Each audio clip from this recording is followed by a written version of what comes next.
Alright guys, we got some crazy news to talk about regarding Spider-Man and the MCU and the Sony universe. So industry insider Daniel RPK just let us know that the Sony Spider-Man universe is going to be merging with the MCU. And it looks like this is going to happen in Spider-Man 4. Now, I don't think it's going to be like the whole basis of the movie. I think it's going to be like a little subplot or maybe like a post-credit scene in the movie that's linking to these two universes merging. So, I just don't see this movie being some crazy multiverse Spider-Verse movie. It looks like Spider-Man 4 is going to be a grounded street-level film that is apparently going to merge the Sony universe and the Marvel Studios universe, which is pretty crazy because that means Sony got exactly what they wanted. They've been wanting this for years and years and years. Kevin Feige said, no, we want to keep this stuff separate. But anyways, let's go ahead and talk about this and how it could happen and what it might look like. So I think all of this actually started a long time ago. So if you guys remember, there was an interview with Amy Pascal, which is one of the heads of Sony Studios, and basically she was saying that Tom Holland has a unique ability to cross between different universes, and I think this is exactly what she was talking about, except I think the plans changed along the lines to combine the universes and not have them hopping between the Sony universe and the Marvel Studios universe. So it looks like they're just going to combine them, simplify it, which I think might work. There was also a ton of reports that Sony wants Tom Holland as their Spider-Man, as he's seen as the most popular and the most profitable Spider-Man as of right now. And that's why we have not seen a Spider-Man in the Sony Universe movies as of just yet, because they didn't know if it was going to be Tom Holland or maybe Andrew Garfield or maybe someone brand new. So we know that Sony wants Tom Holland Spider-Man in their universe, but we've also got Tom Hardy, the guy who plays Venom, teasing that he is going to fight Tom Holland's Spider-Man. He's always posting photos on Instagram of his Venom versus Tom Holland's Spider-Man, obviously teasing a showdown down the line, so he obviously knows something. Then we've got Madam Web, which is heavily rumored to be tying to Tom Holland's Spider-Man. Emma Roberts is in the movie, and she's rumored to be Peter Parker's mother. So it would make a lot of sense if they actually do that, and then they can tie it in very nicely, especially because this movie is taking place in the early 2000s, which would make sense for Peter Parker's birth in the MCU.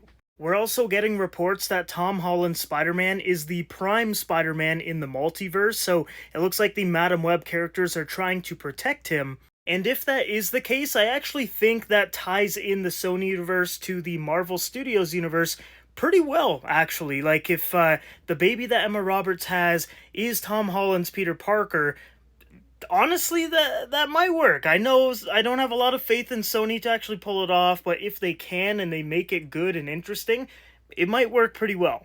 Also, in Madam Web, we might even be exploring the Web of Life and Destiny, which links together all of these spider characters, and maybe bits of that web gets tangled, and that's a different universe, like the Sony universe and the Marvel Studios universe.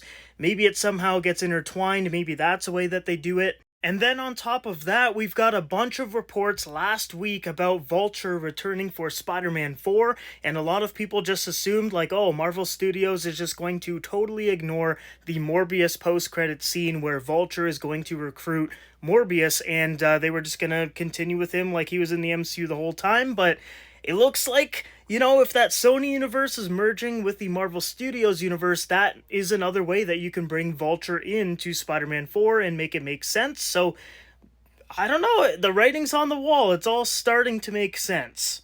Now, another way that the two universes could be colliding is through an incursion, and we know that in the current multiverse saga, incursions is going to be a huge plot point with universes colliding, so maybe one of those universes is the Sony universe and the other one is the MCU.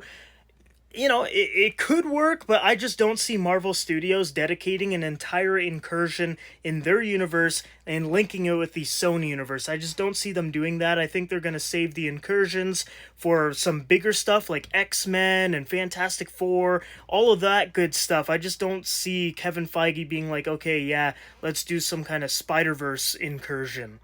So guys, this is all pretty exciting, I would say, like the Sony universe linking up and merging with the MCU. I think, it has potential, but only I think if Kevin Feige and Marvel Studios is handling this whole situation, because if Sony gets it the way that they want, they would just say, oh, all of our movies have taken place in the MCU the whole time, we've just never confirmed it, and there you go. And I definitely don't think that works at all, especially because a lot of their movies haven't been very good. So I'm sure Kevin Feige doesn't want to, associate himself with those movies. But I'm assuming this was a negotiating tactic done by Sony, and basically they said, our movies have to be a part of your universe if you guys want to keep using Spider-Man, and I think Kevin Feige was like, you know what? Let's do it. Screw it. We're in the multiverse saga anyways. We can just combine universes. It's not really that big of a stretch now. And we know that Tom Holland's Spider-Man is going to be a major, major character in the future Avengers movies. He's going to be a focal point, so it makes sense to just, give Sony what they want. Just say their movies are part of the MCU or are going to be a part of the MCU through a merging in order to keep your hands on Spider-Man and have him in your movies. Let me know down below in the comments what you think about this. Do you think Daniel RPK is correct with his scoop? Do you think it's false? I don't know. There's just so many things that are happening right now that are all pretty crazy. Like, I never thought I would see Kevin Feige agree to basically merge the Sony universe with his universe, but it looks like it's happening. And how do you think it's going to happen? I know I listed a couple of different ways in this video, but if you guys have a different idea, let me know down below in the comments. And are you excited for this? I know a lot of people don't really think the Sony movies are all that good, and I don't really like what they've done with a lot of their villains. They're more anti-heroes, and they changed a lot of their backstory and everything, but it looks like they're going to be coming to the MCU, so, maybe they change like they did in No Way Home. I don't know. Let me know your thoughts down below, and I will keep you guys updated as this story keeps unfolding.